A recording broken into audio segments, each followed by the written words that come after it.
Hi, everyone, and welcome to the podcast by Sheya Foundation. Today, we will be discussing the use of artificial intelligence by NGOs. While adoption of AI across various sectors has been rising year on year, adoption of artificial intelligence by NGOs and civil society organizations remains sparse. Why does adoption of AI by NGO remain sparse? One of the reasons could be lack of technical expertise and lack of knowledge specifics of adoptions in various programs and projects run by NGOs.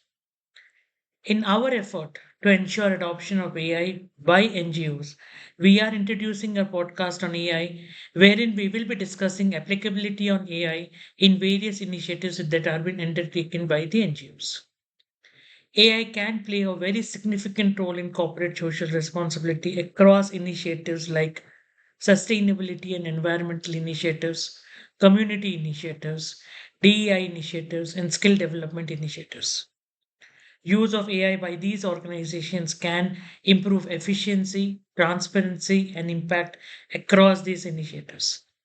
Today, we begin the podcast on how AI can be leveraged in CSR for education and skill development initiatives.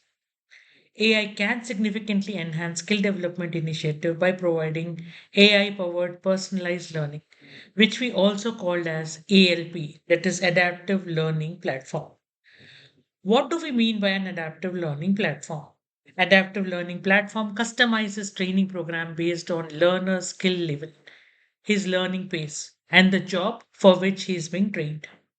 For example, a learner could get trained as a plumber, as an electrician, as a machine operator, or even an entry level IT job. How does ALP actually work in these situations?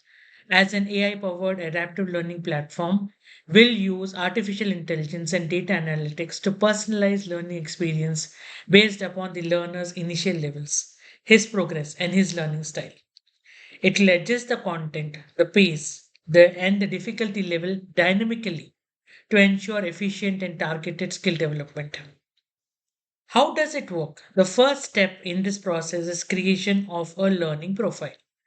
How is a learner's profile created? It is created by assessment of learner's knowledge, skills, and the end goal that the learner is desiring to reach. If I give you a live example of this, we recently conducted a batch of EV technicians at Sheya Foundation. Now, this batch was a diverse group of learners. We had the batch which comprised of freshers with no prior experience of EV. We had auto mechanics experience with conventional bikes, but no, absolutely new to EVs. We had ITI graduates belonging to different streams of ITI who were keen to become EV technicians given the current demand and availability of the job in the industry. We also had garage mechanics who, despite of not completing the 10th standard, were eager to learn EV technologies as they were working on conventional bikes but had no knowledge of EV bikes. In such a scenario, an adaptive learning platform can play a very crucial role by creating personalized training profile through data collection. This data is collected by pre-assessment test, previous learning history, and skill gap analysis. Artificial intelligence analyzes strengths and weaknesses to create a personalized learning path. In traditional learning setups, we typically group individuals with similar backgrounds to create a standardized curriculum and a uniform learning outcome. However, we have found this approach to be challenging as forming homogeneous cohorts for every batch is not always feasible. And even if individuals with similar backgrounds are grouped together, they may not be equally suited for the course given their learning and job aspirations. So the strength of adaptive learning platform lies in its ability to accommodate learners from diverse backgrounds, creating personalized learning paths tailored to each individual needs and skill development levels ensures that we have people with similar job aspirations who are keen to join the sector or in a profession that interests them actually learn join for the program rather than depending upon similar set of people to join the program. Second advantage of ELP is dynamic content personalization. So AI will adjust learning material based upon real time progress. Content adaptation will include simplified explanation if the learner is struggling. If the learner is excelling, then he will be taken through the advanced topics faster. So the speed of the content is paced as per learner's ability. This can be extremely useful both for slow learners as well as faster learners.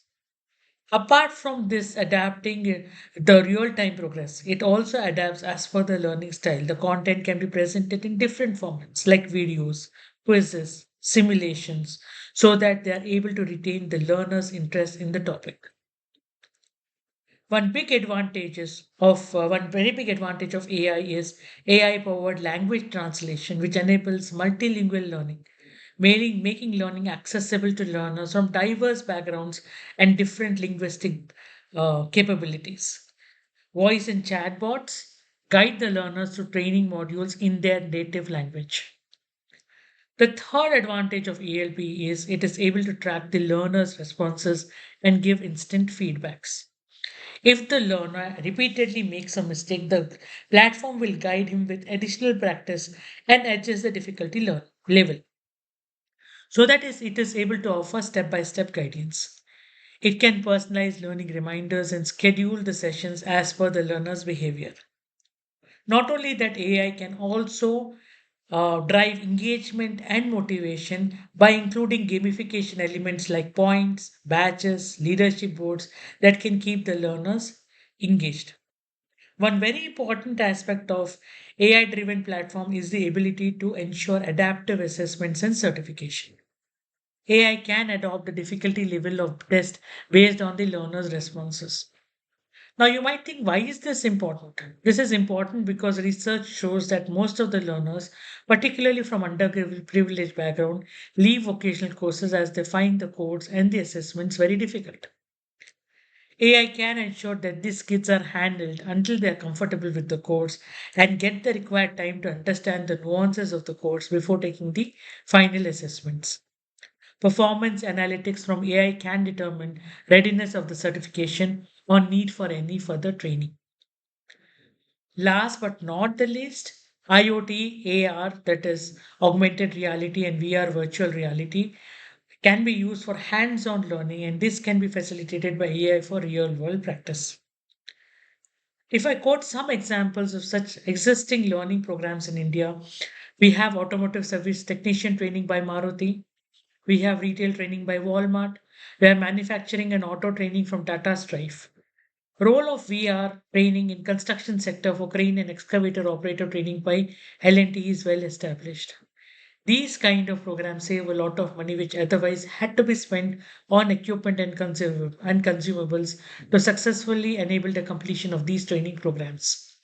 These practical training sessions to AR and VR can be refined by analytic AI, and customized learning path can be created for the learners.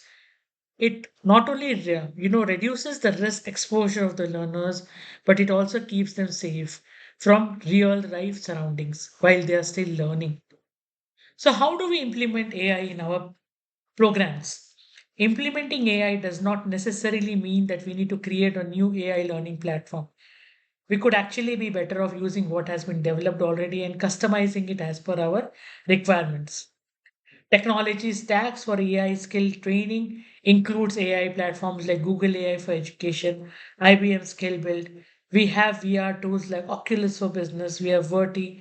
We have LMS, that is learning management systems like Moodle AI. We have got Coursera. We have got Skillsoft. Integrating suitable technologies as per requirement of the program can be what uh, can be designed and can executed by the NGOs. So I'm summing up our discussion again. What are the key benefits of ALP? Faster upskilling, personalized AI training, reduced cost, higher engagement, and industry aligned workforce. So let us all work together towards making AI successful in our programs and move towards a more AI driven NGO world. Thank you so much for listening to me.